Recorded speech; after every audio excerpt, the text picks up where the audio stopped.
Okay, the hops. These are hops. Hops are a plant. They're very oily and bitter. Basically, to get a nice aroma out of these, you want to kind of rub them, get your hands, and you get some of that oils broken up. You can really smell that. It does smell nice. They're added as a balancing agent to the sweetness that'll come from the grape. We end up to use mostly pellet hops. This feels like dog food. Hops are so central to beer, it's hard to imagine how anyone got along without them. But be warned, we may soon find out, because trouble's brewing down on the farm. David tells me hop supplies are in jeopardy. There's a huge hop shortage in the world right now. Global crop yields are dwindling. As a consequence, last year prices shot up a staggering 1,000%. Are we on the verge of a world without hops? It's a beer-demic that calls for desperate measures. I've never seen a chocolate coconut beer before. Rusty, hit me. A storm cloud is swirling over Smutty Nose and their craft brewing brotherhood. A worldwide shortage of the one ingredient that makes beer what it is today. The secret spice, the revolutionary plant that balances the malt. Hops. Vacuum-packed.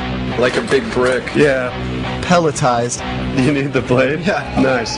And in dangerously short supply. I prefer more of a psycho type of grip. Others, I think, prefer the prison shiv. Simply put, no hops, no beer. Hops typically grow in a narrow region in the northern hemisphere. The 49th parallel, plus or minus 5 degrees to be exact. But severe weather and years of farmers switching to more reliable crops like corn for biofuel have wiped out harvests, causing the price of hops to skyrocket. Expect to pay up to $2 more for a six-pack this year. For craft brewers like Smutty Nose, the emergency is even more dire because their specialty beers require more hops.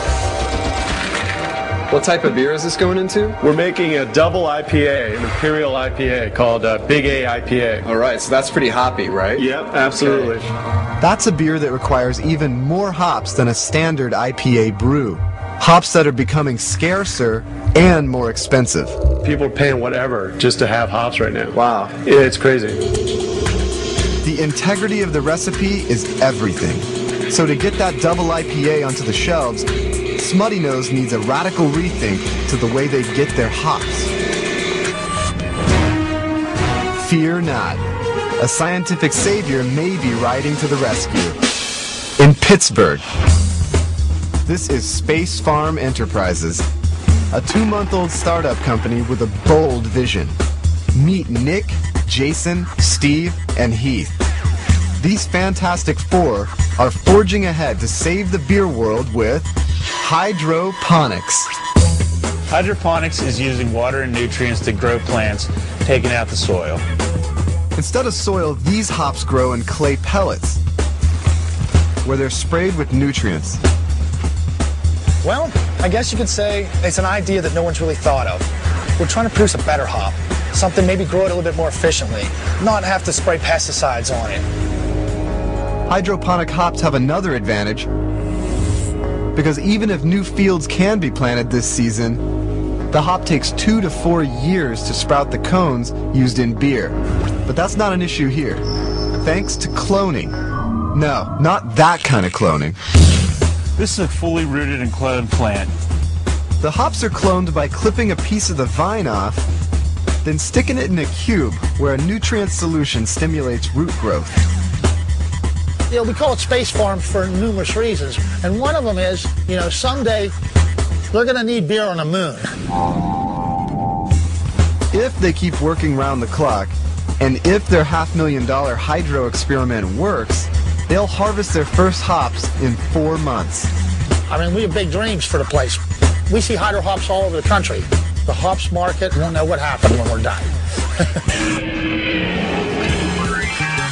hydro hops may give craft breweries a viable plan B if the worst comes to pass. Back at Smutty Nose, our hop-heavy double IPA is halfway through the brewing process. We started with the barley and filtered it into this sugary liquid called wort.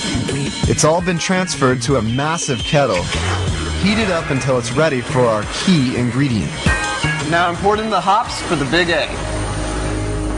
These hops boil for about 90 minutes straight. There we go. And this is where the magic happens, when the hops release their flavor and aroma-producing oils into the beer. Now it's bubbling. You can see the hops floating up to the top and then getting sucked back down. This looks like the surface of an alien planet. Ow! Maybe I ought to close. But there's one final touch needed to turn this bubbling boil into beer. Water and barley form the base. Hops round out the flavor. But where does the buzz come from? So what's next? The next ingredient is yeast. Here's a jar of yeast that we've sort of collected. Yum. That's right, ladies and gentlemen. That long-awaited guest of honor that spikes the beer bowl. Yeast. A single-celled fungus with an unquenchable sweet tooth. Inside the fermenter, yeast consumes the sugary wort, releasing two byproducts in the process: carbon dioxide and alcohol. Once the yeast finishes fermenting, the brewer filters it off so it can be used again for future batches. The final product? A fermented beverage for the ages. Beer. This is where they put the hand-in-hand crafters. The guy behind me, they actually call him the Beast. He's the best one here. He can go like this for hours. Beer does not get any fresher than this. It was poured 2 seconds ago. This guy is putting the bottles right in that box, and it's going to be in a store tomorrow. In the big picture of beer making, you have your huge brewers, and then of course, your craft brewers. The 1,400 craft brewers in the US, like Smutty Nose, make up the fastest growing segment of the beer industry. While the craft brewers are the perfect size to see how beer is made, you have to go even smaller to really see how brewing beer is being transformed into an art. It's happening well out of the spotlight. If the ongoing hops crisis forces craft brewers to close shop, then the last hope for preserving beer as an art form may lie in your neighbor's basement. Hey, Daniel. Russ. Come on in. All right. Meet Russ, real estate lawyer by day, brewing artist by weekend. Here's my home brewery. Wow, so this is where the magic happens. This is where I brew beer. This looks exactly like a miniature brewery. This is all the main components. You have microbreweries. I call this a nano brewery. Welcome to my bar. So why do you homebrew? I love creating something. I guess in my regular job, I don't actually create something tangible, and this gives me that outlet. Lawyer. On the menu today, a chocolate coconut porter. What sets this beer apart, cocoa powder and freshly grated coconut, which I've also toasted. The play between the chocolate and the coconut, I think, is going to be a really great flavor combination that's really going to complement this porter.